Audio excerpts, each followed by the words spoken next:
August 15, 1945. Japan surrendered. Hiroshima and Nagasaki destroyed by atomic bombs. Tokyo burned to ashes. The industrial base obliterated. Factories reduced to rubble. 6 million soldiers dead or wounded. The economy collapsed. Inflation at 5,000%. America occupied the country. Japan was finished. Or so everyone thought. In 1950, a young engineer named Taiichi Ohno stood in a destroyed Toyota factory. Around him, ruins. No money, no materials. Starvation wages. American automakers produced 9,000 cars per worker per year. Toyota produced 40. American factories were massive. Endless resources. Unlimited capital. Toyota had nothing. But Ohno saw something nobody else did.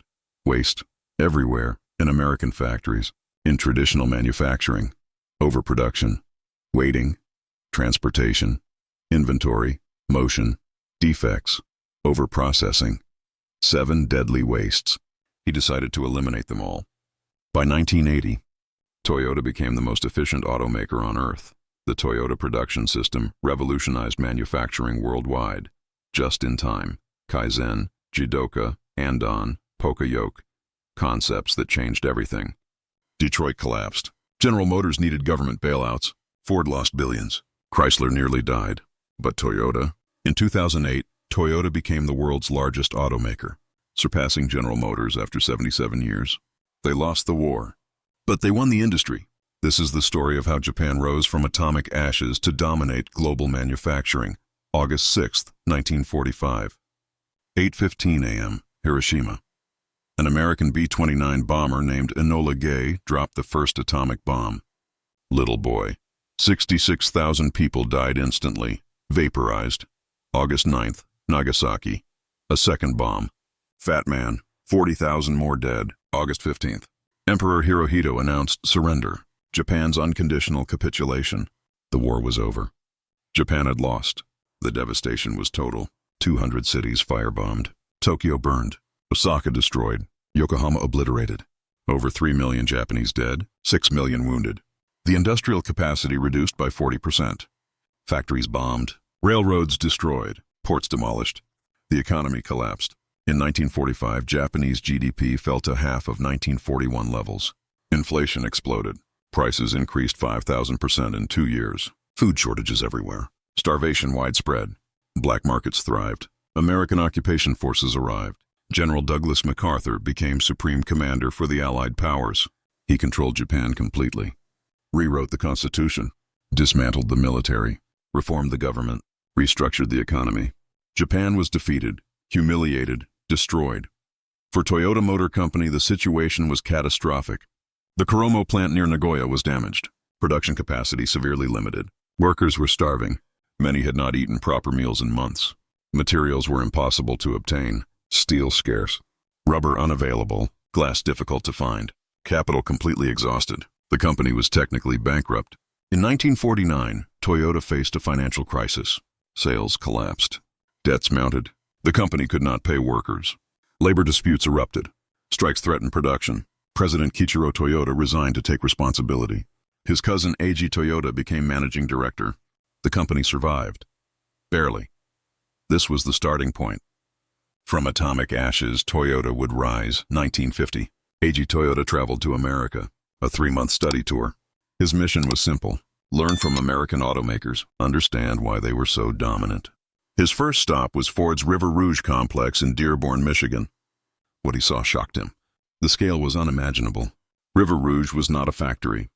It was a city, 100,000 workers, 2,000 acres, 93 buildings, its own steel mill, its own power plant, its own fire department, its own railroad, vertical integration taken to the extreme.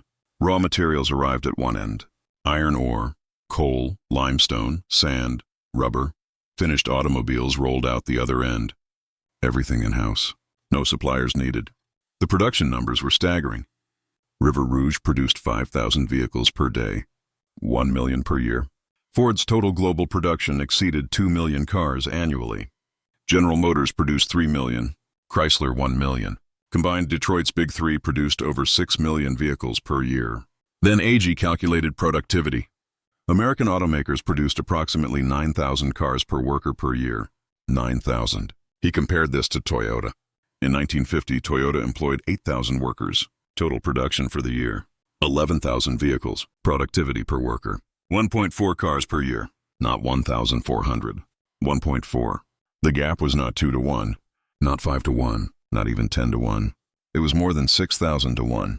The difference was incomprehensible. Toyota would need to increase productivity by 6,000 times to match American levels. 6,000 times. It seemed impossible. Absolutely impossible. When Eiji returned to Japan, he met with his cousin Kichiro's protege, a production manager named Taiichi Ohno. Eiji explained what he had seen. The massive scale, the incredible productivity, the insurmountable lead. Ohno listened carefully.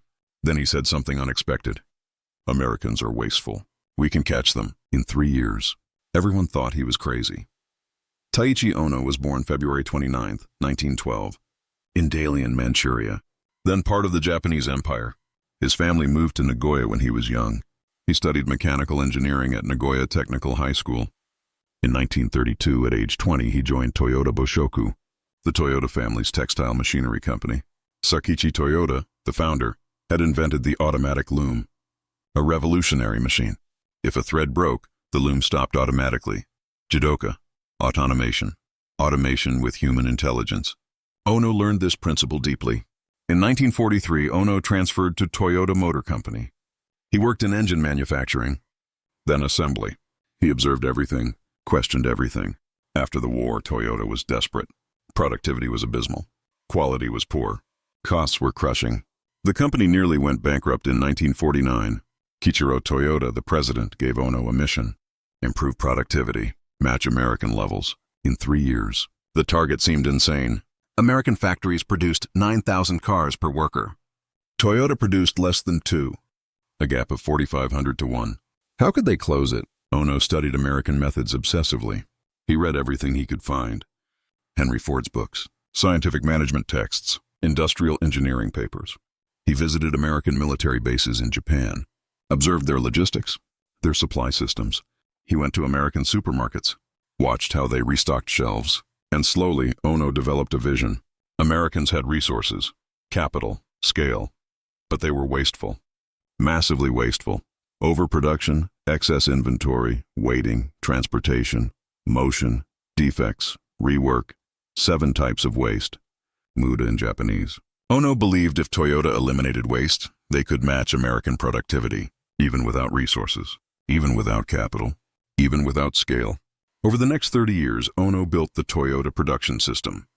He became obsessed, fanatical, uncompromising. Workers hated him. Managers resisted. He did not care. He knew he was right. And history proved him correct.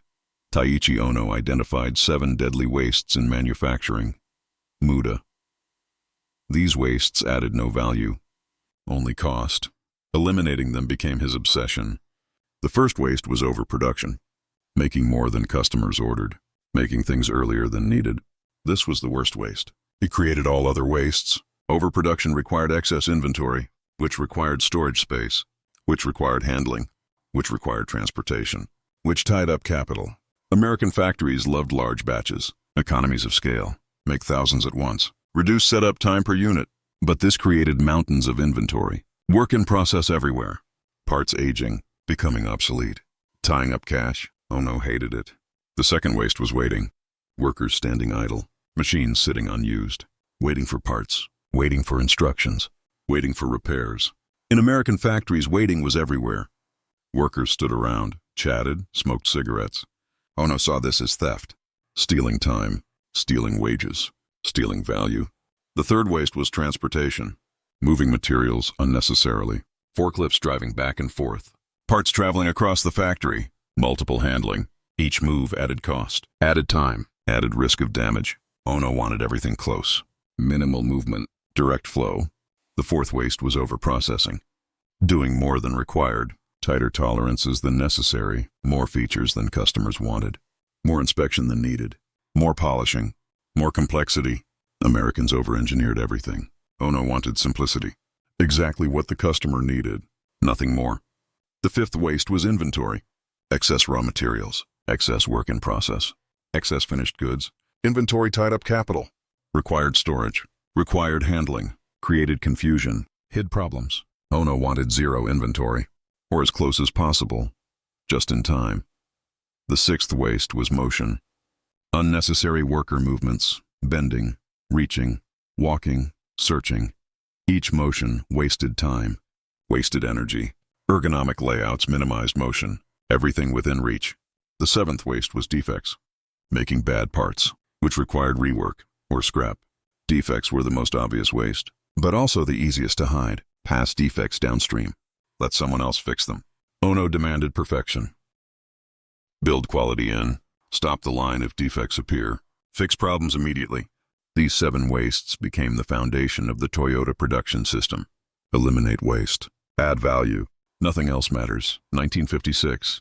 Taiichi Ohno visited America again, this time as part of a productivity study tour. He visited Ford, General Motors, Chrysler. The factories were impressive. But Ohno had already studied them. He knew their methods. Then something unexpected happened. Ohno went to a supermarket, a Piggly Wiggly in Los Angeles, and everything clicked. He watched how the system worked. Customers entered, took a shopping cart, walked through aisles, selected items, took them from shelves, only what they needed, exactly when they needed it. The shelf depleted. When inventory reached a minimum level, the store restocked. Only what was sold, not more, not less, exactly matching demand. No massive warehouse of excess inventory. No overproduction of goods nobody wanted. Pull system instead of push. The customer pulled product through the supply chain. The store did not push product onto customers. Ohno had an epiphany. Manufacturing should work the same way. Each process in the factory was a customer. The welding shop was a customer of the stamping shop. The paint shop was a customer of the welding shop. The assembly line was a customer of all previous processes. Each process should pull parts from the previous process, only when needed. Only the quantity needed. Like a customer at a supermarket. This became just-in-time manufacturing. Make exactly what is needed, when it is needed, in the quantity needed, nothing more. To implement this, Ohno developed the Kanban system. Kanban means signboard in Japanese, a card attached to parts. When a process consumed parts, the empty Kanban card returned to the previous process. The card authorized production. Without a Kanban, no production occurred. This prevented overproduction. If the downstream process did not need parts, no Kanban returned. No authorization to produce. Production stopped. Perfect synchronization. Ohno tested this at Toyota's Honsha plant in 1953. Workers resisted. This is crazy. What if we run out of parts? The line will stop. Ohno responded. Exactly. If the line stops, we will know immediately where the problem is. Fix it.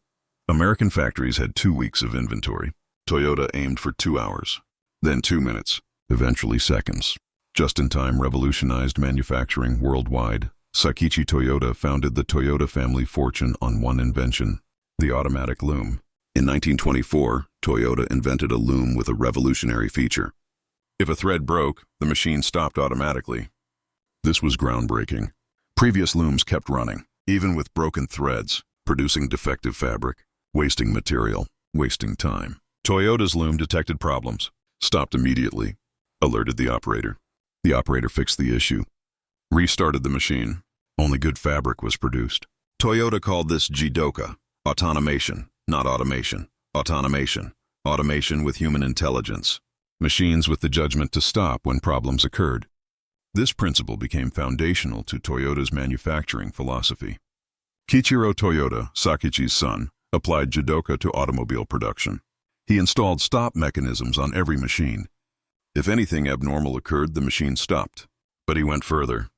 He gave every worker the authority to stop the entire assembly line. At any time, for any reason. This was revolutionary. In American factories, the line never stopped. Henry Ford's moving assembly line ran continuously. Stopping cost money, lost production, wasted capacity. If workers found defects, they marked them, passed them down the line. Someone else fixed them later, maybe. Quality was someone else's problem. The line kept moving, always. Taiichi Ohno embraced Jidoka completely. He installed Andon cords above every workstation. Pull the cord. The line stops, immediately. Lights flash. Music plays. Supervisors rush over. Everyone swarms the problem. Identify the root cause. Implement a permanent fix. Only then does the line restart. American managers visiting Toyota were shocked. You give workers power to stop production? Yes, but they will abuse it. They will stop for trivial reasons. No, they stop to protect quality. Is that not their job? Initially, workers stopped the line frequently, dozens of times per day. Each stop exposed problems, poorly designed tools, confusing instructions, defective parts, bad ergonomics. Each problem was fixed, permanently. Over time, stops decreased. Not because workers stopped caring, but because problems were eliminated. By 1980, Toyota's defect rate was 1/10 of American automakers. Jidoka built quality in, at the source. No inspection needed, no rework required. Perfect quality, every time. The power to stop the line changed everything. August 1945. American occupation forces arrived in Japan. General Douglas MacArthur brought advisors, experts to rebuild Japan's economy. One was W. Edwards Deming, a statistician and quality control expert. In America, Deming was ignored. American companies dominated the world.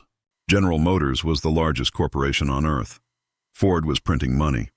Why change? But Deming's ideas found fertile ground in Japan. In July 1950, Deming gave a series of lectures to Japanese industrial leaders. His message was simple. Quality is not expensive. Quality is free. Defects cost money. Rework costs money. Scrap costs money. Customer dissatisfaction costs money. But preventing defects? That saves money. He taught statistical process control. Measure everything. Chart variation. Identify causes. Eliminate them. Never accept defects as normal. But Deming's most important teaching was continuous improvement. Never accept the status quo. Always seek better ways. Small improvements. Every day. Every worker. Every process. Not revolutionary breakthroughs. Steady evolution. The Japanese embraced this philosophy completely. They called it Kaizen. Kai means change. Zen means good. Kaizen. Change for the better. Continuous improvement. Toyota institutionalized Kaizen. Every employee was expected to submit improvement suggestions. Not optional, mandatory, part of the job. In 1953, Toyota received 500 Kaizen suggestions from workers. By 1965, 5,000 suggestions per year. By 1975, 50,000. By 1983, 1.6 million. 1.6 million Kaizen suggestions. In 1 year, from 30,000 employees. That is 53 suggestions per worker per year. More than one per week. And 95% were implemented. Not filed away, not ignored, actually implemented. Workers on the factory floor solving problems. Engineers refining processes. Managers optimizing systems. Everyone contributing, always improving. The improvements were often tiny. Move a tool 3 inches closer. Change the order of 2 steps. Add a visual indicator. Individually, each Kaizen was insignificant, but compounded over years, decades. The results were staggering. 1% improvement every day. In 1 year, 38 times better. That is the power of compound improvement. By 1990, Toyota's productivity was double Detroit's. Quality was triple. Efficiency quadruple. Not from one big innovation, from millions of small improvements. Compounded daily for 40 years. Kaizen became Japan's secret weapon. October 1973. The world changed. The Yom Kippur War began. Egypt and Syria attacked Israel. The United States supported Israel. Arab members of OPEC retaliated. They announced an oil embargo. No oil exports to nations supporting Israel. America, the Netherlands, Portugal, South Africa, Rhodesia. Oil prices quadrupled. From $3 per barrel to $12. Lines formed at gas stations across America. Rationing began. Odd even days based on license plates. The American economy collapsed into recession. Unemployment rose. Inflation soared. Stagflation. For American automakers, the crisis was catastrophic. Their entire business model was based on big cars. Gas guzzlers. V8 engines. Heavy steel bodies. Terrible fuel economy. 10 miles per gallon. 12 if you were lucky. When gas was cheap, nobody cared. But when gas prices quadrupled, everything changed. Americans wanted small cars, fuel-efficient cars. Detroit had nothing to offer. General Motors scrambled to develop small cars. Ford rushed the Pinto to market. Chrysler bought designs from European subsidiaries. But quality was poor. Reliability terrible. The Pinto had exploding gas tanks. The Vega's engine self-destructed. The Pinto became a symbol of American automotive failure. Japanese automakers were ready. Toyota, Honda, Nissan, Mazda. They had been making small, fuel-efficient cars for decades. Because Japan had no domestic oil, every drop was imported. Fuel efficiency was not optional. It was survival. The Toyota Corolla achieved 30 miles per gallon. The Honda Civic 35, reliable, well-built, affordable. American consumers flocked to Japanese cars. In 1970, Japanese automakers held 5% of the U.S. market. By 1975, 10%. By 1980, 21%. Toyota's sales in America exploded. In 1970, Toyota sold 200,000 cars in America. By 1975, 500,000. By 1980, 1 million. The oil crisis exposed everything wrong with Detroit. Inefficiency, waste, poor quality, lack of flexibility. But for Toyota, it was a coming-out party. The Toyota production system shined. Lean manufacturing, just-in-time, minimal inventory, flexible production, quick changeovers. Toyota could adapt fast, change production mix, respond to demand. Detroit could not. They were locked into long production runs, massive batches, slow changeovers, inflexible. The crisis was a turning point. Japanese automotive dominance began. 1980, J.D. Power and Associates published their first vehicle dependability study, measuring defects per 100 vehicles. The results shocked America. Japanese automakers dominated the top rankings. Toyota, Honda, Nissan, Mazda, Subaru, all in the top 10. American brands filled the bottom. Cadillac ranked 30th, Lincoln 32nd, Chrysler 35th. The gap was massive. Toyota averaged 63 defects per 100 vehicles. General Motors averaged 147. Chevrolet 160, Cadillac 180. Ford brands were worse. Mercury 190, Lincoln 210. Chrysler was catastrophic. Dodge 230, Plymouth 250. The numbers were devastating. American cars had 3 times more defects than Japanese cars. 3 times. How did this happen? The answer was fundamental philosophy. American automakers treated quality as someone else's problem. Inspection departments caught defects. Rework departments fixed them. Warranty departments handled customer complaints. Quality was not the assembly worker's job. Their job was speed. Hit the production target. Make quota. Quality, not my problem. Toyota believed the opposite. Quality was everyone's responsibility. Every worker, every supervisor, every engineer, every manager. Build quality in at the source. Make it right the first time. If you cannot make it right, stop. Pull the Andon cord, stop the line, fix the problem, then continue. This philosophy showed in the details. American cars had panel gaps, misaligned doors, rattles, squeaks, leaks, paint runs, electrical failures, engine problems. Within months, Toyota cars were tight, solid, reliable. They ran for decades, 200,000 miles, 300,000. Without major repairs. The reputation spread. Consumer Reports rated Japanese cars highest. Road and Track praised Japanese quality. Car and Driver recommended imports. American consumers noticed. If you wanted reliability, buy Japanese. If you wanted problems, buy American. The quality gap devastated Detroit. Market share collapsed. Profits evaporated. Plants closed. Workers laid off. Entire cities suffered. Flint, Michigan. Detroit. Gary, Indiana. Rust Belt America. Japanese quality killed them. By 1990, Toyota's reputation for quality was unmatched. The gold standard. Everyone else was measured against Toyota, and everyone else fell short. 1982. General Motors faced catastrophe. Market share falling. Quality abysmal. Losses mounting. Plants closing. The Fremont assembly plant in California was the worst. Terrible quality. Constant strikes. Absenteeism at 20%. Drug use. Sabotage. Workers putting Coke bottles inside door panels. So the rattle annoyed buyers.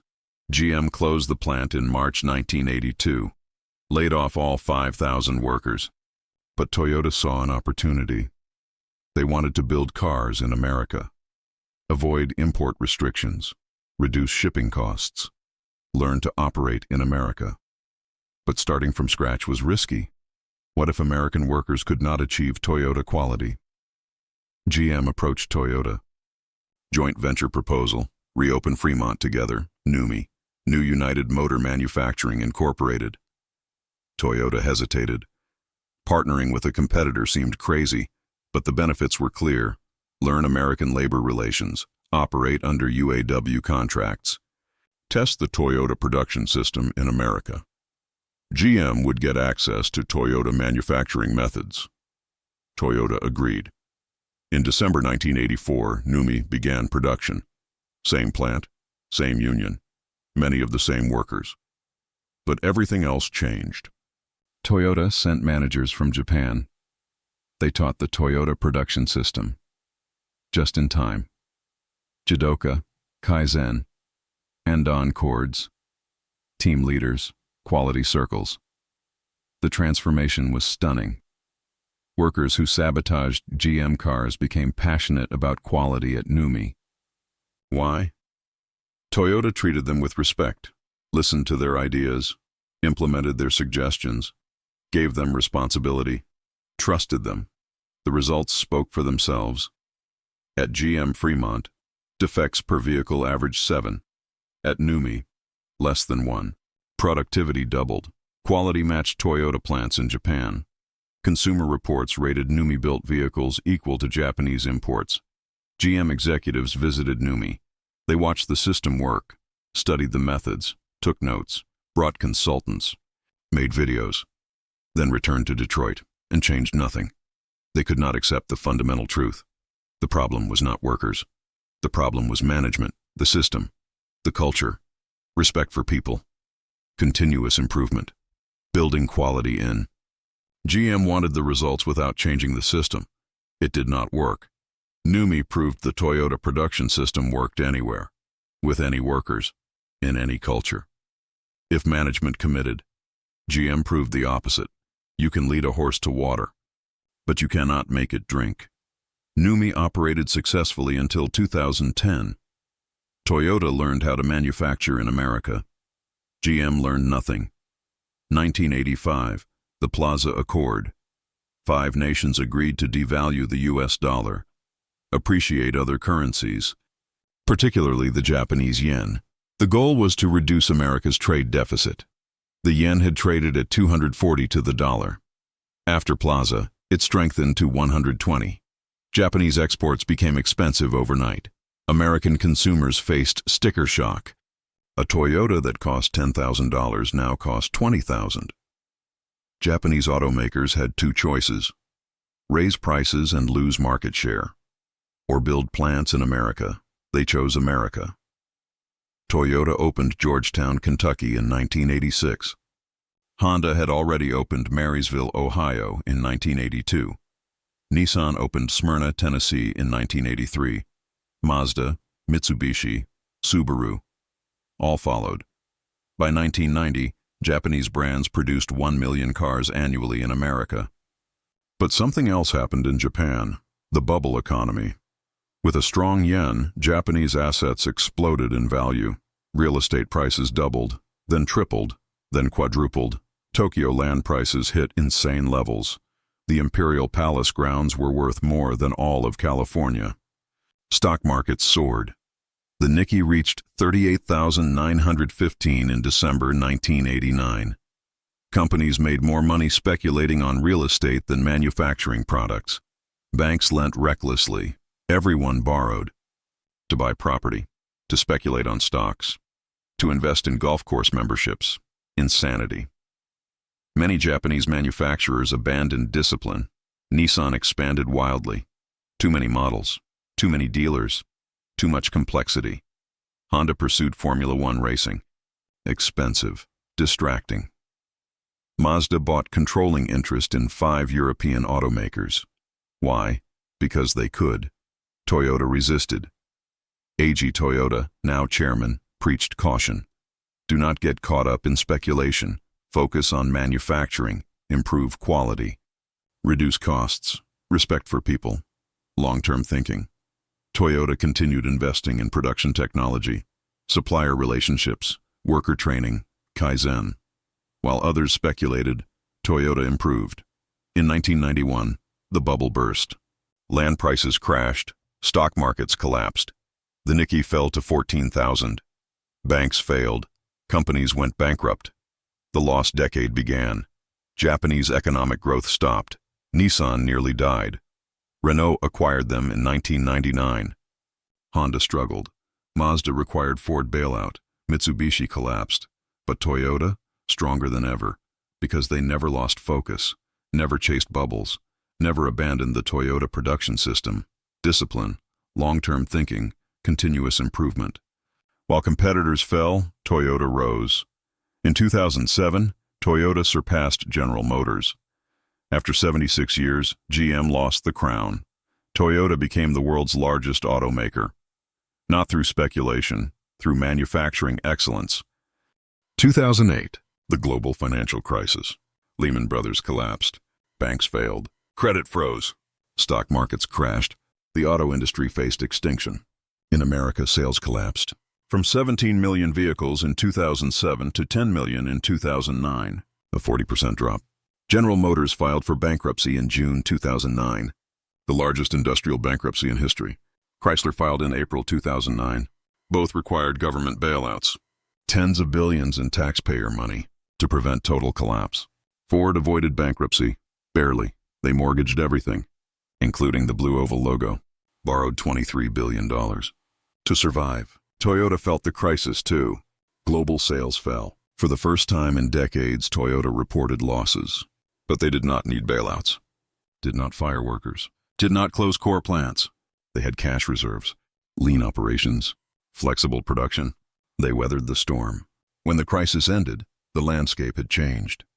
General Motors emerged from bankruptcy, smaller, humbler, government-owned. Chrysler survived. Acquired by Fiat. Ford recovered, barely, but Detroit never regained dominance. Market share continued falling. Quality improved, but gaps remained. The crown belonged to Toyota. In 2012, Toyota sold 9.7 million vehicles globally. General Motors 9.3 million. Volkswagen 9.1 million. The race was close, but Toyota's efficiency remained unmatched. Profit per vehicle, highest in the industry. Defects per vehicle, lowest in the industry. Worker productivity, best in the industry. The Toyota production system had conquered the world. Lean manufacturing became universal. Every automaker adopted just-in-time. Kaizen, continuous improvement. Andon cords, quality circles. Even General Motors. Even Ford, they finally learned. The student became the teacher. In 2015, Toyota produced 10 million vehicles for the fourth consecutive year. Revenue exceeded $250 billion. Profit exceeded $23 billion. Employees numbered 340,000 globally. From atomic ashes in 1945 to global dominance in 2015. 70 years.